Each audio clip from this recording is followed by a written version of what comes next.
आणि त्याच पद्धतीने आता शोध घेतला जाणार आहे। दुसरीकडे आपण पाहतोय पुण्यामध्ये दलित पॅंथरचं आंदोलन करण्यात येत आहे गाडे विरोधात।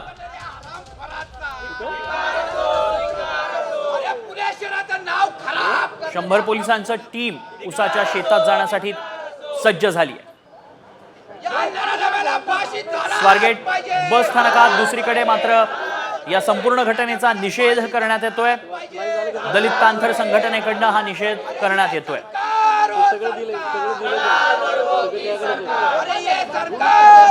दलित पॅंथरचे कार्यकर्ते जमलेत आणि स्वारगेट स्थानकात त्यांच्याकडून निषेध व्यक्त केला जातोय। संपूर्ण घटनेबाबत आरोपीचा फोटो देखील हातात घेऊन संपूर्ण प्रकरणाचा निषेध केला जातो।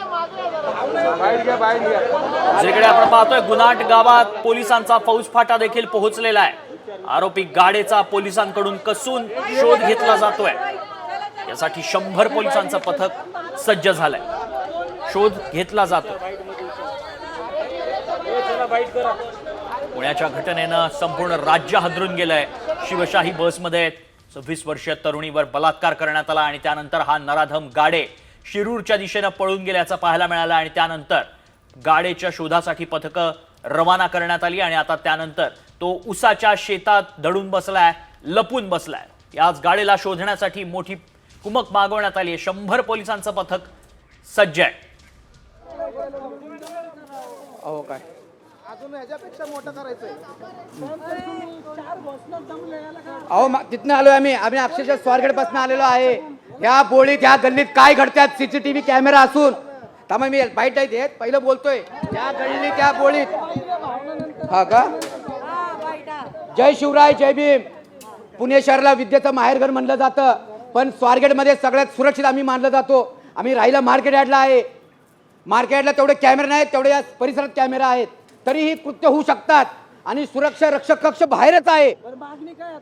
मागणी अधिकाऱ्याला लवकरात लवकर निलंबित झाले पाहिजे सगळे अधिकारी। फक्त तुम्ही रक्षकांना निलंबित केलेले आहेत त्यानंतर पालकमंत्र्यांनी राजीनामा दिला पाहिजे। सबसेल फेल ठरलेले आहेत। अजित पवार मी शिकलेला आहे, मी ग्रॅज्युएशन कंप्लीट आहे। नाव जय भीम कांबळे माझं। हो माझं नाव जय भीम कांबळे। आपल्या पुण्याचा पालकमंत्री सांगतोय बीडचा आणि पुण्याचा पालकमंत्री एकच आहे।